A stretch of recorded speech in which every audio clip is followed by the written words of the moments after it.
What if you boarded a train, and realized no one else ever got off at any station? The question echoed in Emily Parker's mind, though she didn't know why. The station was almost deserted when she arrived. A light drizzle misted the cracked pavement, and the old iron clock above the ticket booth ticked past 11:57 p.m. She clutched her backpack strap tighter, shifting her weight nervously as she studied the dimly lit platform. She had missed her bus back to campus, and this train, half forgotten, almost hidden on the timetable, was her only way home. The arrival was strangely quiet. No screech of wheels on rails, no rhythmic clatter announcing its approach. The train seemed to appear out of the fog itself, its polished black cars sliding to a smooth stop with uncanny silence. The doors opened with a hiss. Emily hesitated, but the chill creeping into her bones urged her forward. She stepped inside, her sneakers squeaking faintly against the gleaming floor. The car was almost full. Too full for such a late-night ride. Businessmen in suits sat stiffly upright, their briefcases perfectly aligned by their feet. A young couple whispered to each other in hushed tones, though their faces looked pale and weary. An old man stared out the window, his lips moving as if in prayer. Emily slid into a seat near the middle, close enough to the aisle to watch the others. The train jolted forward almost immediately, as if impatient to leave. At first, everything felt normal enough. The steady hum of motion. The faint flicker of overhead lights. The rhythm of steel on steel beneath her feet. Then Emily noticed it. The man 2 rows ahead of her leaned toward his companion and muttered. "Long day at work. Can't wait to get home." A moment later, he repeated it. Word for word. Same tone. Same exact inflection. Emily frowned, tilting her head slightly. Maybe she misheard? But no, he said it again. Identical, down to the pause before home. Her skin prickled. She tried to focus on something else. The couple across the aisle, for example. The woman was laughing softly at something her partner whispered. But then, 5 seconds later, he whispered the same thing again. Her laugh was the same, too. Too exact. Like a recording being replayed. Emily hugged her backpack tighter. Maybe she was just tired. Maybe the train was messing with her head. She turned to look out the window. The station lights faded into darkness, replaced by the blur of trees and empty fields. It should have been comforting, ordinary. But the landscape outside felt staged. As if someone had painted a loop of scenery on glass and slid it past again and again. When the train slowed, Emily's relief was almost overwhelming. A station. Finally. The brakes squealed gently, and the train eased to a stop beside a platform glowing with fluorescent lights. The doors hissed open. But no one moved. Not a single passenger stood up. Emily glanced around, bewildered. Normally, at least a few people would leave, especially at a small-town stop like this. But everyone remained perfectly still. The businessmen with their briefcases. The whispering couple. Even the old man with his muttered prayers. They sat in silence, waiting. The doors closed. The train lurched forward again, smoothly, as if nothing had happened. Emily's mouth went dry. She tapped the shoulder of the man nearest her, a college-aged guy with earbuds in, bobbing his head faintly. "Hey," she whispered, trying not to sound nervous. "Do you know when this train gets to Willow Creek?" He turned toward her. His expression was blank, his pupils strangely dilated. "Not here. Not yet." Then he faced forward again, earbuds still in, though the faint white wire ended in nothing. No phone. No music player. Emily froze. The man 2 rows up muttered again, "Long day at work. Can't wait to get home." The woman across the aisle laughed on cue at her partner's whispered joke. And outside, the dark landscape rolled past again. The same cluster of trees. The same crooked fence. The same distant light in the farmhouse window. Emily's heart hammered against her ribs. She pressed her hand to the glass, breath fogging the window as she stared. It wasn't just similar. It was identical. The train was circling the same stretch of track, passing the same station, showing the same repeating world. And not a single passenger ever got off. Emily realizes she may be trapped in an endless loop with passengers who behave more like recordings than real people. Emily pressed her forehead to the cold glass, her breath fogging a small circle on the window.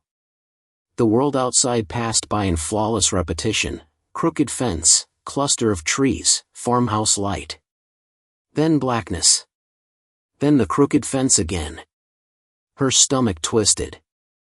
This wasn't just déjà vu. It was a loop. She turned back toward the passengers. The young couple was whispering again.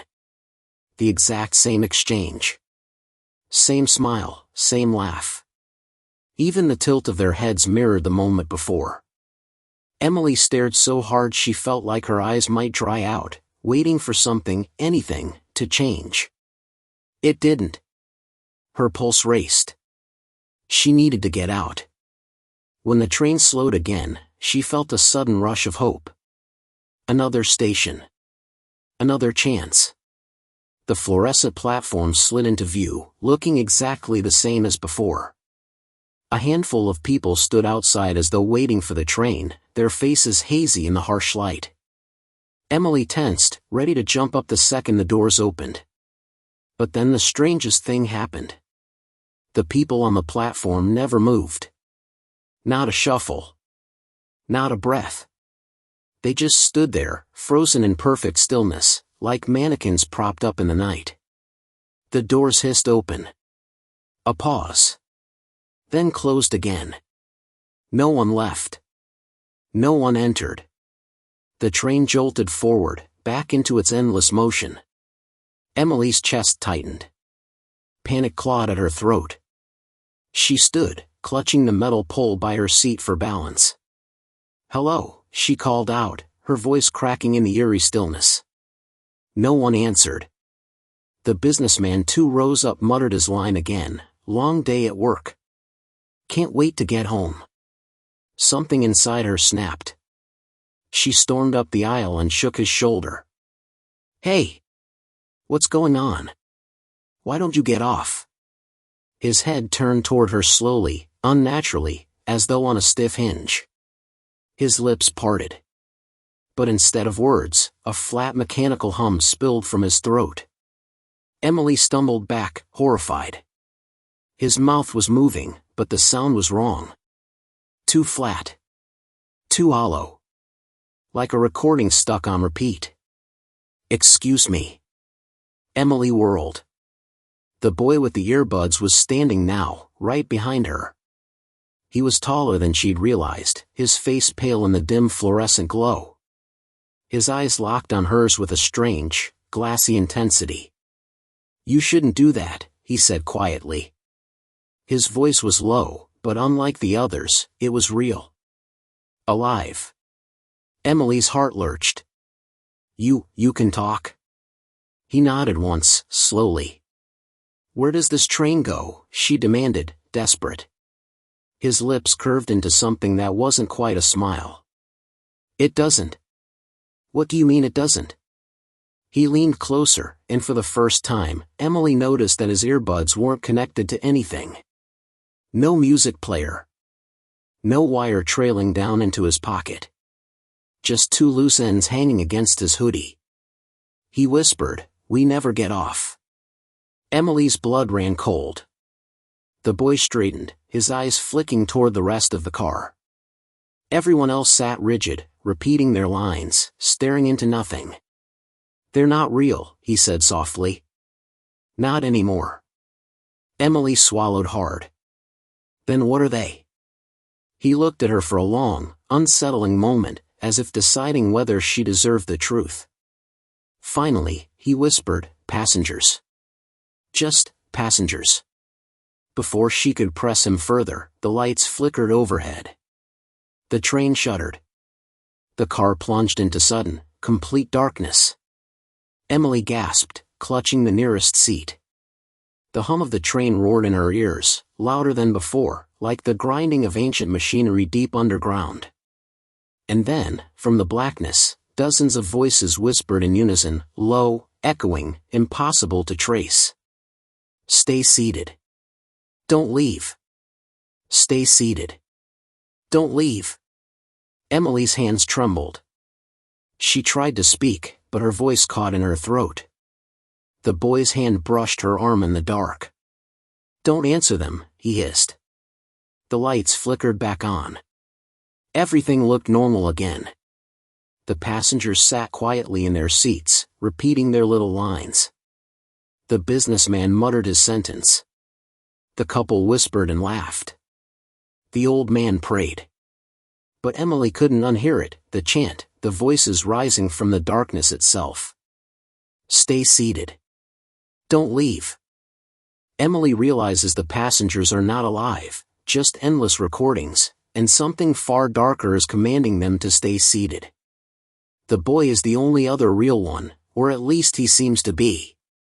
Emily's pulse thundered in her ears as the fluorescent lights buzzed faintly back to life. She staggered backward into her seat, eyes locked on the boy who had just whispered the most terrifying thing she'd ever heard.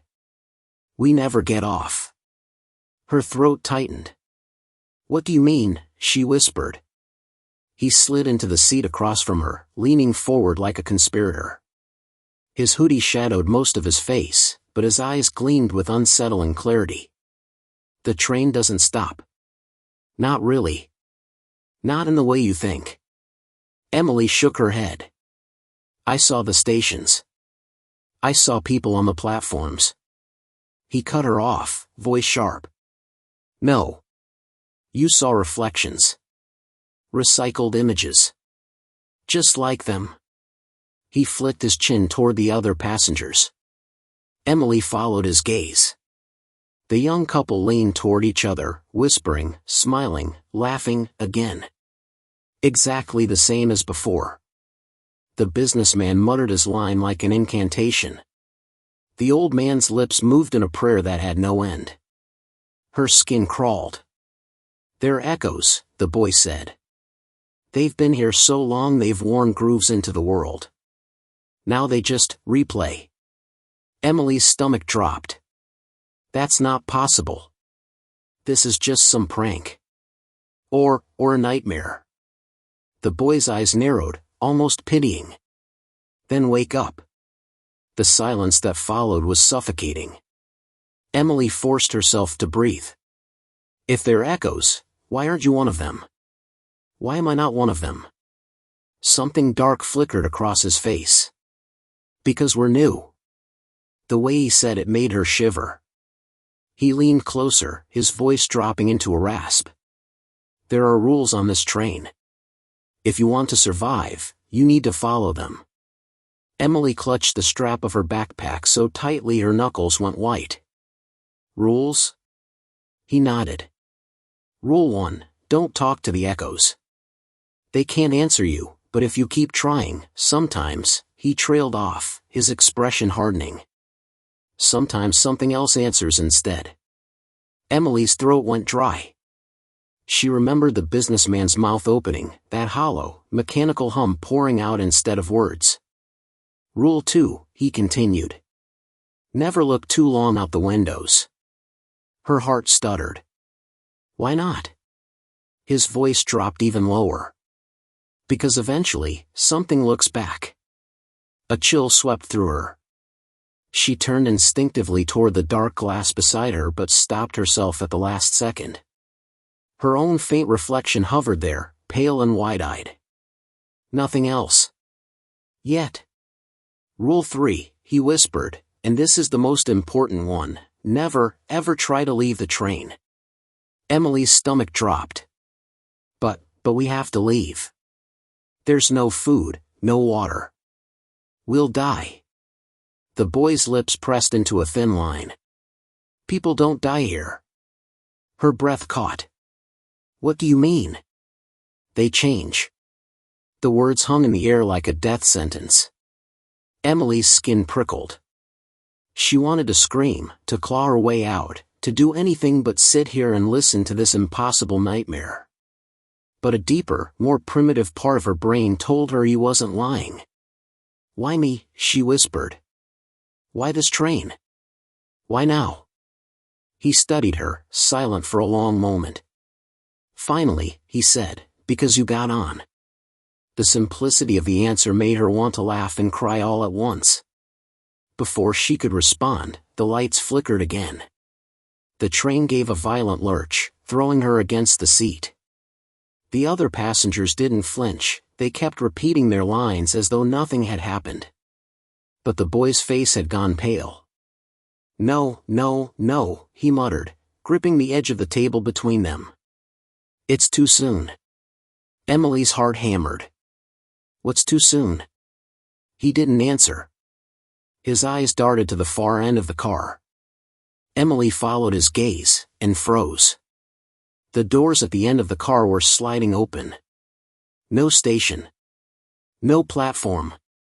Just the endless dark rushing outside. Yet something was stepping in. At first, she thought it was a passenger, tall, dressed in a dark coat. But the longer she stared, the less it looked human.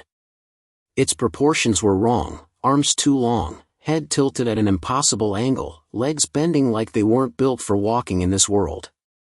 The fluorescent lights buzzed louder, flickering with each of its slow, deliberate steps. None of the other passengers reacted. The businessman muttered his line. The couple laughed. The old man prayed. Only Emily and the boy seemed to see it. Emily's voice shook. "What is that?" The boy grabbed her wrist with surprising strength, pulling her to her feet. His voice was urgent, a hiss in her ear, "Rule 4. Never let them touch you." Her blood turned to ice. The thing moved closer, its head jerking as though sniffing the air, searching. Emily's knees nearly buckled. "It's coming straight for us." The boy yanked her toward the back of the car. "Run." Emily stumbled after him, her heart pounding, as the thing's long fingers stretched outward, reaching. The rules of the train are revealed, but before Emily can process them, something inhuman boards the car, coming straight for her. The train jolted violently as Emily and the boy ran, the fluorescent lights flickering like a strobe. The echo passengers didn't notice, the businessman muttered his mantra, the couple laughed, the old man prayed, but the tall, broken-limbed figure did. Its head jerked toward them with a sickening snap, and it lurched forward, long arms dragging along the seats as it came. "Go," the boy hissed, shoving Emily toward the connecting door at the end of the car. Her trembling hands fumbled with the handle, cold metal biting into her skin. For one agonizing moment, it refused to budge. She yanked again, heart pounding, and it finally gave way. The boy shoved her through and followed, slamming the door shut behind them. The creature hit it a moment later. The glass bowed inward, rattling in its frame, as those long fingers scraped across the surface with an awful screech. Emily's chest heaved. "What is that thing?" The boy's voice was flat, grim. "A collector." Her skin crawled. "A collector of what?" He didn't answer. Instead, he turned and pushed through the next door into the adjoining car. Emily followed, desperate for distance between herself and the thing. But the moment she stepped inside, her breath caught in her throat. The car was wrong. At first glance, it looked the same as the one they'd just left, rows of faded seats, overhead racks, fluorescent lights. But when Emily looked closer, the details twisted. The seats stretched too far back, like the car was much longer than it should be. The ads above the windows were all blank white squares. And the passengers. She froze. Every seat was filled. Dozens of people sat there, staring straight ahead with dead, glassy eyes. Their faces were pale, almost translucent, like wax figures. Emily's stomach lurched. "Oh my God." "Don't look at them," the boy muttered, tugging her sleeve as they hurried down the narrow aisle. Just keep moving. But it was impossible not to. As Emily passed, her eyes flicked involuntarily to one of the passengers, a young woman in a faded sundress. Her lips were moving soundlessly, over and over, as though she were whispering something Emily couldn't quite hear. Emily slowed. The whisper grew clearer. "Don't stay, don't stay." A hand clamped down on Emily's wrist. The boy's face was inches from hers, his voice a low snarl. "I said don't listen." He yanked her forward, and she stumbled after him, forcing herself to keep her eyes ahead. But she couldn't block it out. As they moved deeper into the car, the whispers grew louder. Every single waxy figure was mouthing something now, and the air seemed to hum with their overlapping voices. Some said, "Get out." Some said, "Don't move." Others whispered her name. Emily's heart hammered. She didn't know how they knew it, but they did. At the far end of the car, another door loomed. The boy shoved it open, practically dragging her through. And they stumbled into yet another car. But this one was different again. The lights were dimmer, casting everything in sickly yellow. The floor was sticky beneath her shoes, tacky like spilled soda that had never been cleaned. And the air was colder, so cold it bit at her skin. This car was nearly empty. Only 3 passengers sat inside. For a moment, Emily's heart lifted, until she realized they were all sitting in the exact same position. 3 men. Identical men. Each wore the same brown coat, the same hat, the same vacant expression. And all 3 turned their heads toward her in unison as she entered. Emily's stomach dropped. "They're not real, right?" she whispered. The boy's jaw clenched. "Don't engage." But it was already too late. The 3 men stood up in perfect synchronization, moving with unnatural stiffness. Their mouths opened, and a deep, rattling sound poured out, like static from an old television. The boy swore under his breath. "Go! Now!" They bolted, sprinting down the aisle as the static grew louder, vibrating in Emily's skull. She felt it in her teeth, her bones, rattling her insides until she thought she might vomit. One of the men reached out as they passed. His fingers brushed her shoulder. Pain exploded through her body, like her skin was on fire and ice at once. Images flashed behind her eyes, endless train tracks, a clock spinning backward, the businessman's lips splitting wide to reveal nothing but blackness. Emily screamed and tore herself free, stumbling toward the far door. The boy shoved it open, and they collapsed into the next car. He slammed it shut just as the 3 identical men reached it, their hands thudding against the glass. Emily collapsed against the wall, gasping. "What the hell is happening?" The boy didn't answer right away. He just stood there, breathing hard, his face pale. Finally, he said, "You saw too much. They'll be hunting you now." Her stomach twisted. "Who will?" He looked at her, eyes dark and hollow. "Everyone on this train." Before she could respond, the lights flickered again. And a voice echoed through the car, soft but everywhere at once. "Next stop." Emily froze. She hadn't heard that voice before. It wasn't mechanical like a normal announcement, it was smooth, deliberate, almost amused. The boy's face drained of all color. "There aren't supposed to be stops," he whispered. The train screeched, shuddering violently as if preparing to halt. And for the first time since she boarded, Emily felt it begin to slow.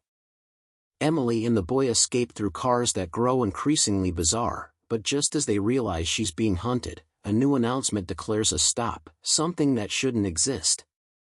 The train's screeching grew louder, metal grinding on metal, as though the wheels themselves were fighting against the idea of stopping. Emily clutched the seat for balance as her stomach churned with every violent lurch. Her mind reeled, this wasn't possible. The boy had told her the train never stopped. It just kept going, forever. So why was it slowing now? The boy's hands gripped the pole so tightly his knuckles turned white. His voice came out strained, almost like a prayer. "This isn't real. There aren't supposed to be stops." The announcement came again, clearer this time. A low, melodic voice that felt like it spoke directly into Emily's ear. "Next stop, home." Her blood ran cold. She turned to the boy, eyes wide. "Home? What does that mean?" But he didn't answer. He just shook his head slowly, as if the very word terrified him. The train shrieked one final time and then, silence. The momentum died, and for the first time since Emily had boarded, the world stilled. Her heart hammered as she rose and looked out the window. At first, she saw nothing but blackness. Then, slowly, a faint glow took shape outside. A platform materialized, bathed in pale light that looked less like electricity and more like moonlight filtered through water. Figures stood waiting on the platform. Emily's breath caught in her throat. They were wrong. Too tall. Too thin. Their heads tilted at impossible angles, their arms dangling like broken marionettes. Their faces, or what should have been faces, were blank, smooth planes of flesh. One of them lifted its head. Though it had no eyes, Emily swore it was looking straight at her. The boy grabbed her arm so hard it hurt. His voice was sharp, urgent. "Don't get off. No matter what. Do you understand me?" Emily's throat was dry. She nodded. The doors hissed open. A rush of freezing air swept in, carrying with it a smell that made her gag, like rusted metal and damp soil. The blank-faced figures swayed slightly, as though in anticipation. And then, the passengers moved.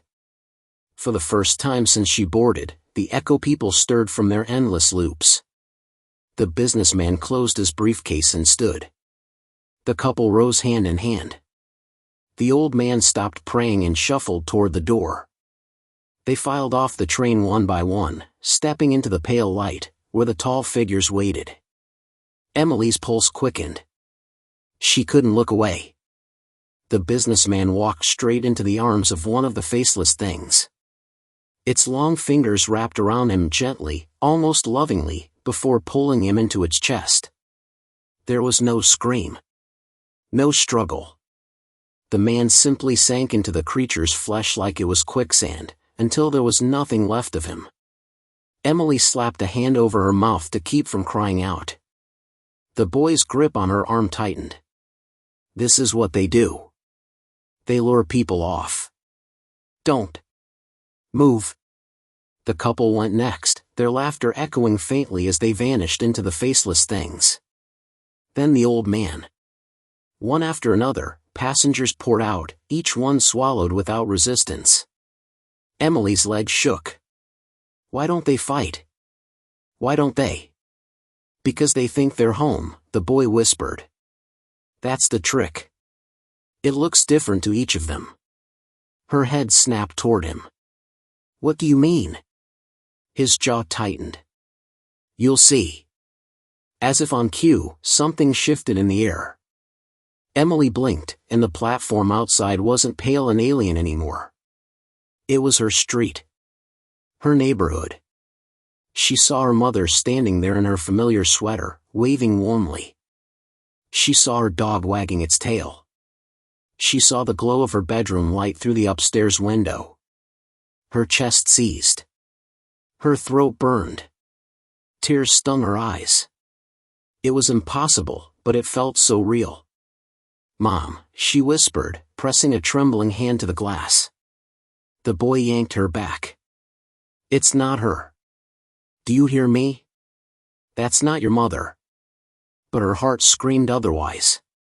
Every part of her needed to believe what she was seeing. Her mother smiled, lips forming words Emily couldn't hear, but could feel. Come home, Emily. Her feet moved without her meaning to, carrying her closer to the open door. The boy stepped in front of her, blocking her way. His face twisted with anger, or maybe desperation. If you step off that train, you'll never come back. Do you understand? You'll be gone, just like the rest of them. Her body trembled, torn in two. She could hear her mother's voice so clearly now, echoing in her head, warm and safe. It's okay, sweetheart. Just come home. Emily's hand reached out, hovering inches from the doorframe. The boy grabbed her shoulders, shaking her hard. It's not real. Look again. She forced herself to blink, to rip her eyes away, and when she looked back, the illusion shattered. The street was gone. Her mother, her dog, her bedroom window, all gone. The faceless creatures stood waiting again, swaying, patient. Her stomach dropped. Her knees nearly gave out. And then, the voice returned, softer this time, but unmistakably close. Emily. Her name. Spoken by the faceless things. Her blood turned to ice. The boy dragged her back into the aisle just as the doors began to close. The hiss of the seal was like a sigh of disappointment, and the train lurched forward once more. Emily collapsed against the seat, shaking violently, her breath coming in shallow gasps. The boy knelt in front of her, his eyes sharp. You understand now, don't you? Why no one ever gets off? Emily nodded weakly, but her mind was screaming. Because the train wasn't a prison. It was a lure. And the world outside was hungrier than anything inside. Emily almost steps off into an illusion of home, but barely resists. The train moves again, but now the faceless entities know her name. Emily sat trembling, clutching her knees as the train hurtled back into the dark. Every nerve in her body buzzed with the sound of that voice, her name, whispered from faceless mouths. The boy sat across from her, watching her closely, like he was waiting for her to break. You almost stepped off, he said finally, voice low. I saw. Emily's throat tightened. I saw my mom. My house. It felt so real. He nodded grimly. It always does. They show you exactly what you want most. That's why no one resists. Emily buried her face in her hands. Then why me? Why am I still here? Why didn't I? Because you doubted it, he interrupted. His tone was almost approving, though his eyes remained cold. Most don't. They want to believe too badly. But you hesitated. That's the only reason you're still alive. Alive. The word felt strange on her tongue. For the first time, Emily realized just how unnatural the train itself felt. She closed her eyes and listened. Beneath the rhythmic clatter of the wheels, there was something else. A faint sound. A low, steady thump-thump. Her eyes flew open. Do you hear that? The boy tilted his head, listening. Hear what? The sound, Emily whispered. Like a heartbeat. At first, he said nothing. But then his jaw tightened. You weren't supposed to notice that yet. Her skin prickled. What do you mean? He leaned in closer, lowering his voice. This isn't a train the way you think. It's not just carrying us. It's feeding on us. Every second we sit here, every time we think we're safe, it's drinking us in. Emily shook her head, trying to reject the thought. No. That's impossible. Then what do you think the heartbeat is? Her stomach dropped. She pressed her palm against the wall beside her. It wasn't cold metal. It wasn't even solid. It was warm. And when the train lurched, she felt it flex, like a muscle contracting. She jerked her hand back, bile rising in her throat. The boy didn't flinch. Now you understand. The train isn't separate from them. It's the same thing. Part of the same body. Emily's mind reeled. So we're inside it. Yes. His eyes were flat. We're inside its veins. A fresh wave of nausea crashed through her. She wanted to scream, to claw her way out, but the memory of the faceless creatures waiting outside paralyzed her. If the train was a monster, the world beyond was worse. The boy studied her face, then spoke softly, almost kindly. "I know it feels hopeless. But there's a way. A way to last longer." Emily looked up, clinging to the word. "How?" He hesitated, then glanced down the aisle. None of the passengers were watching. They were back in their endless, looping conversations, their bodies puppeted by unseen strings. Finally, he leaned close enough that she could feel his breath. "You feed it, someone else. As long as it's chewing on them, it leaves you alone." Emily recoiled. "What?" His eyes darkened. "That's how I've survived this long. I was like you once, just another passenger. But I learned. You give the train what it wants, and you can keep your mind. You can keep yourself." Her mouth went dry. She stared at him in horror. "You're saying," she swallowed hard. You've sacrificed people?" He didn't answer, but his silence was worse than words. Emily shook her head violently. No. No, I won't do that. I'm not like you." His lips curved in the faintest smile. "You say that now. But the longer you're here, the more it will take from you. Piece by piece. Until you'll do anything to make it stop." Emily's chest tightened. She wanted to scream that he was wrong, but then, as if the train had been listening, the heartbeat grew louder. Thump thump. Thump thump. It rattled her bones. She clutched her ears, but the sound was inside her, vibrating through her chest. Each pulse was sharp, stabbing, like it was pumping its rhythm straight into her veins. She gasped, collapsing forward, her vision blurring. The boy didn't move to help. He just watched. "You feel it, don't you?" His voice was calm. Almost soothing. "That's it taking you. That's it drinking you in." Emily gagged, bile burning her throat. Her whole body felt heavy, her thoughts sluggish, as if something unseen was pulling her apart. "Stop it," she choked. "You can stop it," he said, leaning close. His eyes gleamed in the dim light. "You just have to choose someone else. Point to anyone on this train, and the heartbeat will let you go." Emily's chest heaved as she looked around. The businessman with the briefcase. The couple still giggling softly. The old man muttering prayers. They weren't real people anymore, were they? Just echoes. Empty shells. Or were they? Her vision swam. She couldn't think. Couldn't breathe. The boy's voice slipped into her ear like poison. "Choose, Emily. Or it chooses you." Emily feels the train's heartbeat consuming her, and the boy tempts her with a terrible choice: feed the train someone else, or be devoured herself. The train's heartbeat thundered inside Emily's skull. Each pulse blurred her vision, drowning out her own thoughts.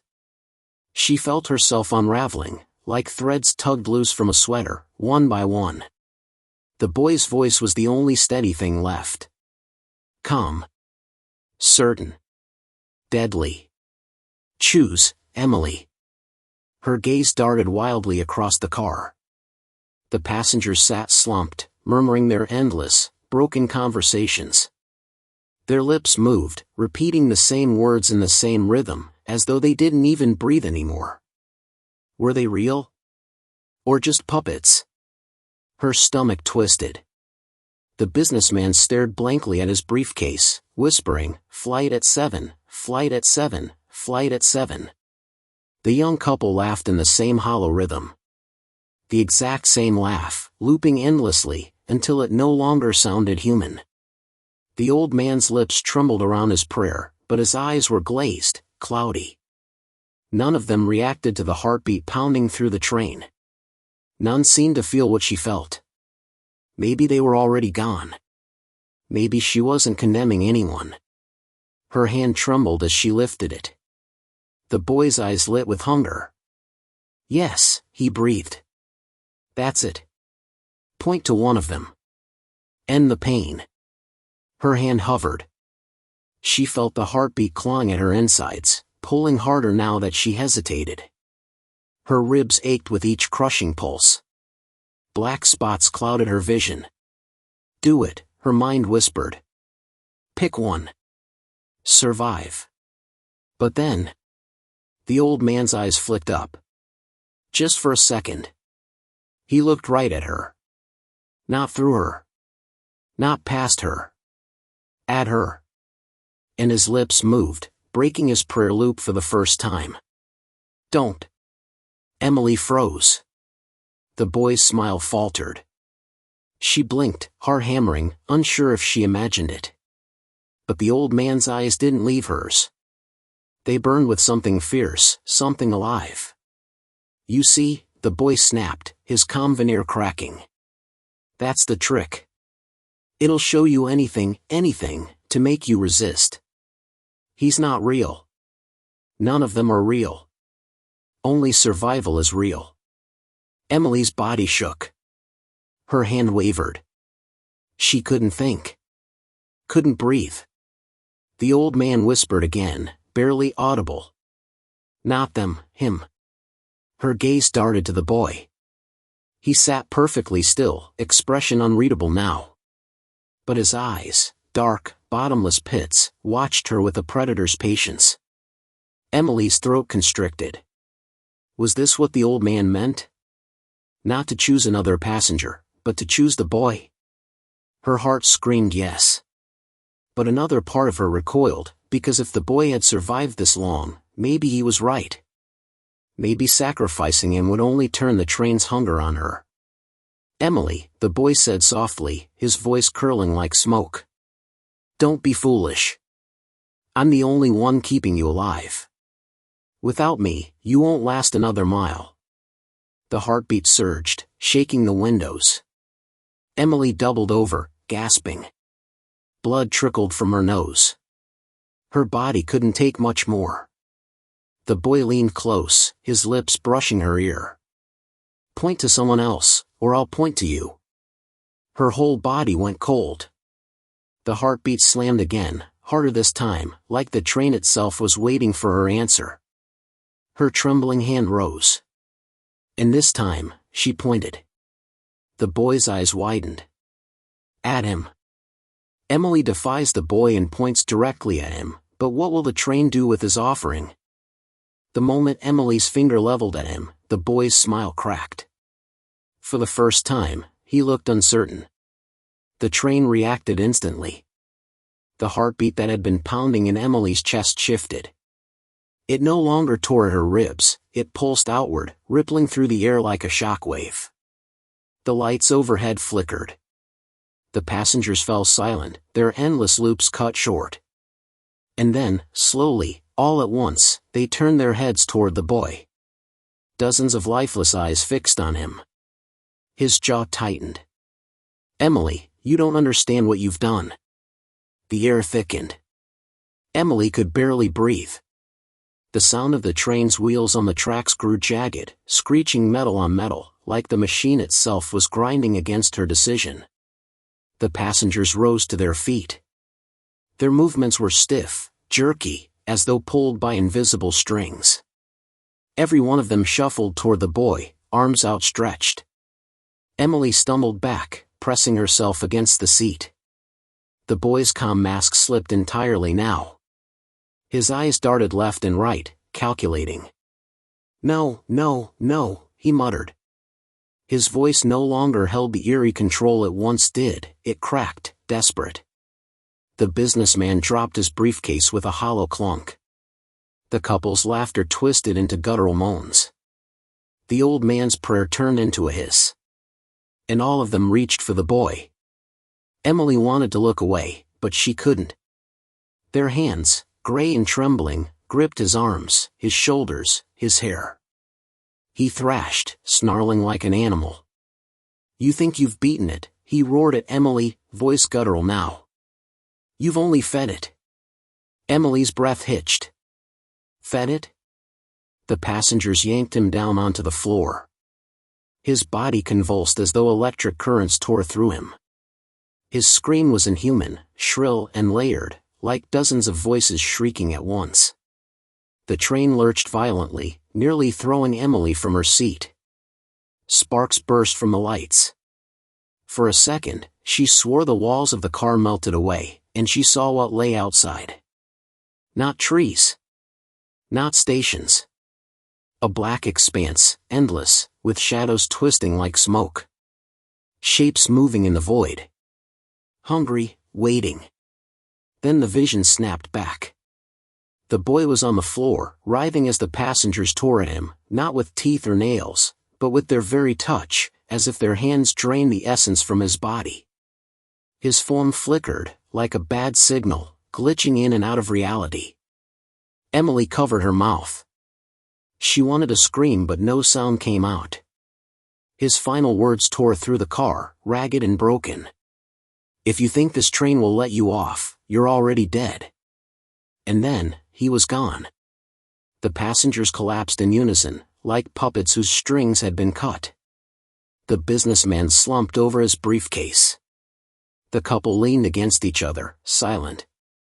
The old man bowed his head again, lips resuming their endless prayer. The train's heartbeat slowed. Steady. Almost calm. Emily stood there, trembling, her throat dry. Had she won? Her eyes darted to the window. For the first time, she thought she saw something ahead. A faint glow in the distance, like a station. Her heart leapt. Could it be real?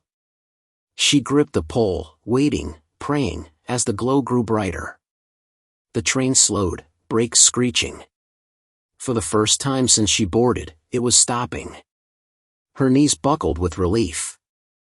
The doors hissed. She stepped toward them, hesitant, but desperate. The glow poured inside, bathing her in pale light. But when she looked out, her blood ran cold. It wasn't a station. It was a platform, yes, but filled with people. Rows upon rows of them, standing perfectly still. Their faces pale, their eyes blank. Waiting. Every single one turned to look at her. And smiled. The boy is gone, but Emily finds the train has stopped at a station, where hundreds of waiting, smiling passengers stand in silence, as if expecting her. The air that rushed in through the open doors was wrong. Emily had expected the cool night breeze of a normal station, but instead it was heavy, thick, unmoving, as though the platform itself was sealed in a vacuum. Her lungs burned with every shallow breath, like she was inhaling something that wasn't meant for humans. The figures on the platform didn't move. They stood in perfect rows, their faces pale as wax, eyes reflecting the dim glow like dead glass. And yet, all of them smiled, thin, stretched, lifeless grins that didn't touch their eyes. Emily's legs locked. Every instinct screamed at her not to step forward. But then, behind her, the train groaned. The doors shuddered, beginning to close. If she stayed inside, she might never get this chance again. If she stepped out, she might never come back. Her body made the choice for her. With a trembling gasp, Emily stumbled out, her shoes clattering on the stone platform. The doors sealed behind her with a hiss, cutting off the train's dim interior light. Now it was just her and them. Dozens. No, hundreds of them. Men in worn suits, women in faded dresses, children clutching dolls with blank eyes. All frozen, all watching her. Emily whispered to herself, "It's not real. It's not real." But it was. Because one of them, slowly, deliberately, blinked. The sound was sharp in the silence, like a snap of fingers. And then, like a chain reaction, the rest of them began to move. Not stepping closer, not yet. Just twitching. Tilting their heads at unnatural angles. A woman's neck bent too far, nearly upside down. A man's smile widened until the skin split at the corners of his mouth. A child dropped her doll, its porcelain head cracked open, releasing a hiss like escaping steam. Emily staggered back. "What do you want from me?" she choked out. The crowd answered in unison, voices overlapping in a sick harmony. "Stay." The single word echoed, rattling through her bones. Her chest tightened. They didn't want her to leave. They wanted her to become one of them. The nearest figure, a middle-aged man in a conductor's cap, stepped forward. His movements were slow, jerky, like his body fought against invisible strings. His lips parted, but the words came from everywhere at once. "The train feeds. The platform waits. We are the ones who never left." Emily's throat closed. The boy's warning came back to her, sharp as broken glass. "If you think this train will let you off, you're already dead." But no. She refused to believe it. Her eyes darted past the crowd. At the far end of the platform, beyond the unmoving sea of bodies, she saw it, a staircase. Dark, descending into the earth. A possible exit. Hope flared. She took a step forward. The crowd moved instantly. Not with footsteps, but with a shiver. One moment they were still, the next they were closer. Their blank faces now only a few feet away, pressing in, smiling wider. Emily's breath broke into a sob. She shoved her way forward, their cold skin brushing against her arms like damp paper. She sprinted, heart pounding, toward the stairs. Hands reached for her. Fingers scraped her shoulders, her hair. She felt nails snagging her clothes, tugging her back. Their whispers filled her skull. "Stay, stay, stay." She burst through them, stumbling, nearly falling, but she made it to the staircase. It yawned open before her, a tunnel of concrete leading down into pure black. Behind her, the crowd hissed. Their smiles faltered. They didn't follow. For a second, relief surged, until she realized why. They weren't moving because they didn't need to. From the darkness of the stairs, something else was coming. The sound was faint at first, like dragging chains, echoing up the stairwell. Then came the smell, iron, rot, and damp stone. Emily froze at the threshold, torn between the monsters behind her and whatever waited below. A voice drifted up from the blackness, low and patient, as though it had been waiting just for her. "You left your seat, Emily. That means you're mine now." Emily escapes the platform crowd only to discover something worse lurking in the darkness below, the true collector of those who try to leave the train. Emily's legs shook, her breath rattling in her chest. The stairwell was a throat of endless black, swallowing the light from the platform behind her. And from within it, chains scraped. The voice rose again, closer now, velvet and venom at once. "I was wondering when you'd leave your seat. They always do, sooner or later." Emily staggered backward, but the silent passengers blocked her retreat. Hundreds of them, their glassy smiles unbroken, their unblinking eyes fixed on her. She was trapped between two hungers, the still crowd above, and the thing below. Her body screamed for her to run. Down or back, anywhere but here. The stairwell exhaled. The air reeked of rust and earth, thick enough to taste. Then she saw it. Something moved in the dark. Not footsteps, something dragging itself upward. A figure bent low, too long, its limbs stretching in ways bones shouldn't. Its face remained hidden, but its hand, no, its claw, scraped the wall with a shriek of iron on stone. Every sound made the lights above flicker, making the waxy crowd's faces twitch in jerks of half motion. Emily whispered, shaking, "What are you?" The thing stopped. For a moment, the silence was worse than its voice. Then, gently, it replied. "I am the conductor. And this is my line." The crowd behind her bowed their heads in unison, as though in reverence. Emily's chest clenched. The boy's warning echoed, "If you think this train will let you off, you're already dead." But no. No. She wasn't dead. She refused to be. She darted back toward the platform, shoving herself between the frozen passengers. They didn't resist, they only tilted their heads as she passed, watching her with hungry smiles. She reached the train. Its doors had remained closed, sealed like a coffin. "Open," she screamed, slamming her fists against the glass. Her reflection stared back, pale, wild-eyed, lips trembling, until her reflection smiled. Not her smile. Its smile. The doors hissed open. She stumbled inside, heart hammering as the train lurched violently. The crowd on the platform didn't move. They stood as still as mannequins, waiting, watching. Emily collapsed into a seat, sobbing in relief. The boy was gone. The looping passengers were gone. For the first time, the car was empty. The train roared forward into black tunnels. She wiped her tears, trying to steady her breathing. Maybe she had escaped. Maybe she had broken whatever cycle held them. Then she noticed something. The window beside her no longer showed tunnels. Instead, it showed a platform filled with passengers waiting silently. Their pale faces turned toward her, their smiles unbroken. Her throat went dry. Another window. Another platform. More passengers. Row after row. Station after station. All watching. The train wasn't moving through tunnels anymore. It was moving through platforms that never ended. Her seat vibrated. The sound of chains echoed again, but now from beneath the floorboards, deep within the train itself. And then, the intercom crackled to life.